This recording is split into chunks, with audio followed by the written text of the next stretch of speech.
Hello, and a very warm welcome to this yet another video of me talking about movies that I saw in 2025. Um, Gladiator. What is there left that has not yet been said about Gladiator, the original from 2000, starring Russell Crowe? Um, a film with a 4.2 rating on Letterboxd, a film with an 80% critic score on Rotten Tomatoes and an 87% audience score on Rotten Tomatoes. But a film with an 8.5 aggregate rating on IMDb. So higher than Dune, but lower rated on Letterboxd and Rotten Tomatoes. Curious. Probably needs some research that. But Gladiator. Oh my goodness me. I actually watched this only for the first time in 2024. I watched it as a lead up to watching Gladiator 2 in the cinema. I'd appreciated that it had recognition over the years and had been widely celebrated as an excellent film, but I just never made the time. I'd had it on DVD in the house, again, never made the time, at least not to my memory. I'm so glad I did in 24 and that it put it in my consciousness, that then led me to again rewatching it last year, to help me kind of rewire my Letterboxd account a bit. I love this film so much. I think initially, when I was trying to place it in this ranking system I've come up with, I put it in an S tier. It was just slightly off the podium, but the more it sat with me, the more I thought about it, the more I listened to the music, the soundscape, and just thought about how the film really made me feel. It was just hard not to keep it in the absolute peak for me. I just all round, I love the performance of Russell Crowe as Maximus. I love the performance, even as twisted and as messed up as it is, of Joaquin Phoenix as a young Commodus. Connie Nielsen in there as the sort of love interest and of Maximus, and former love interest and sister of Commodus. Other side performances there: Djimon Hounsou, Derek Jacobi, Oliver Reed.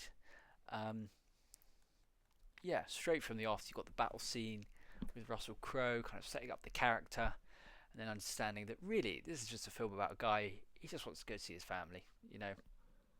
And I won't delve too much into the plot from there. He's just a guy. He's a gladiator. He's not a gladiator. Sorry, he's a warrior.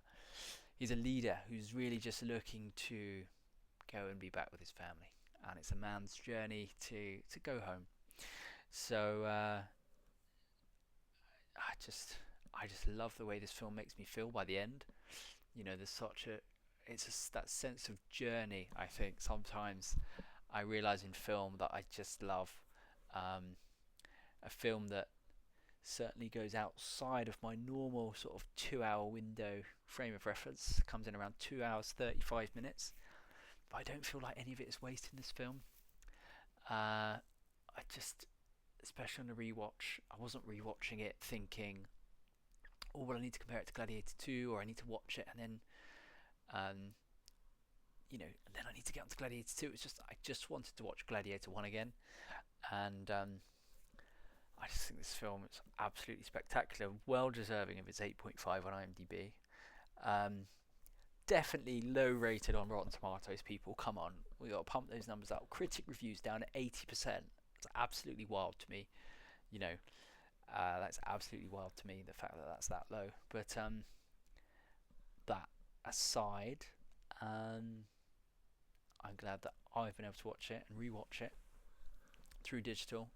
I think the setting, the scene, the sort of location of it being kind of broadly historical, pulling me into Roman history, set in the 180 AD. So yeah, again, as I've touched on with some of the other videos, if a film can like loosely bring me into a period of time in history as well, and get me more interested in a certain time in history, then I'm all the more for it, even if it's not strictly accurate down to every fibre with the time of history it's trying to reflect.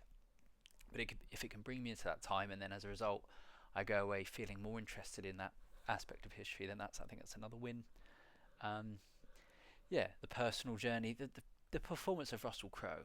I mean, I kind of just love it. There's obviously the "Are you not entertained?" There's that probably the most famous moment that's kind of been turned into a meme over the years.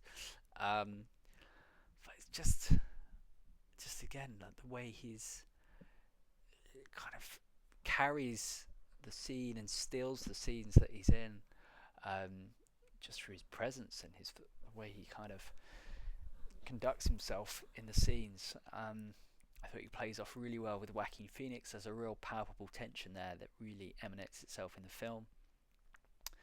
Just beautifully shot. Again, it's got this kind of grittiness and griminess to it that I really appreciate, particularly with historical films. The actors and the sets aren't overly clean and overly polished.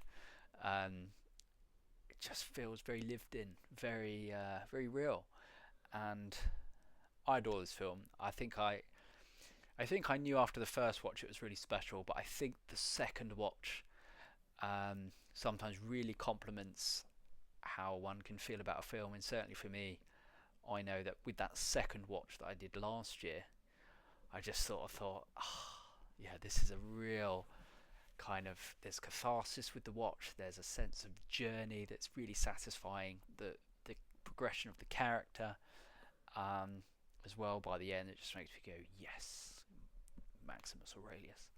I love it. I love this film. Absolutely S plus, top of the pyramid, up there with the previous films mentioned in the last few videos, up there with the next few films in the videos to come in these next few here. Absolutely top of the pyramid for me personally. In 2025 was my watch of Gladiator, directed by Ridley Scott.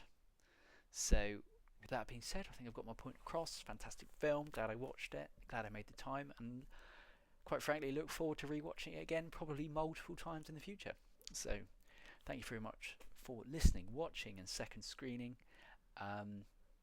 Until the next episode, thank you and farewell.